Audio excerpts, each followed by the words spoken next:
भाई दोस्तों एक और तुहानू शौक कराने माशाल्लाह बड़ा ब्यूटीफुल डॉग है जी माशाल्लाह मस्त होया पिया ना उतों असल गर्मी बन गई है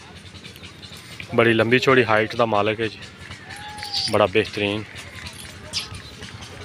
देखो जी दोस्तों मज़ा आएगा तुहानू इंशाल्लाह मालिक नाल गलबात करवाने तुहाडी पुछने हैं भाईजान इनकी उम्र कितनी हो गई जी 3 साल हो गई है सही हो गया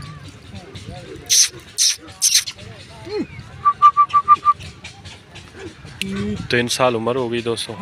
हाइट मेरे ख्याल ना 31 है जी 32 सही हो गया लो जी दोस्तों चेक करो अगे कितने जोड़े छड़िया जी पहला मैच तपड़ियां छपड़ियां कराइया चलो माशाल्लाह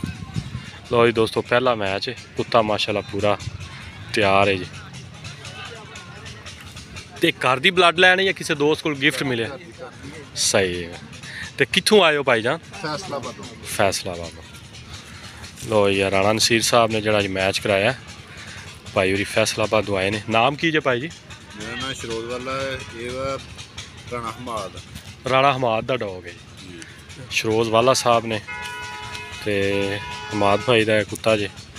कुत्ता वेखो जी हाइट वेखो माशाल्लाह कुत्ते दी ए वेखो दोस्तों पूरा टोर वाला कुत्ता माशाल्लाह सोहना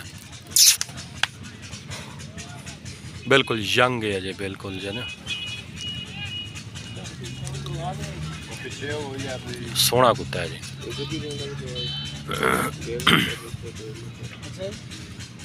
उनका दिल है जी फिर बवा बैठन दो कोई नहीं टेंशन लो जी दोस्तों वेख रहे हो असले मौसम चेंज हो गया हूँ धुप बन गई है धुप तो जारी बात है फिर लो जी दोस्तों कुत्ता सोहना है माशाल्लाह जी इहदा नाम शागू रखा जी शौक ना जी किंग मोती ओए हट गंदिया लो जी दोस्तों चंगा बिग हैड है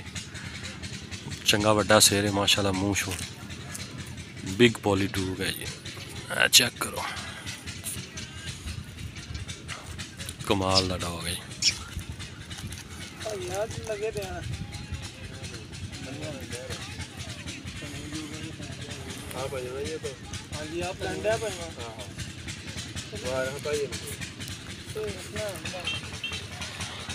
तू छड़ना है तुहाडा तू अच्छा अच्छा किन्ने कुत्ते लैके आए हो 2 माशाल्लाह और दोस्तों उम्मीद है थोड़ा मज़ा आएगा बेहतरीन कमाल का ब्यूटीफुल डॉग है माशाल्लाह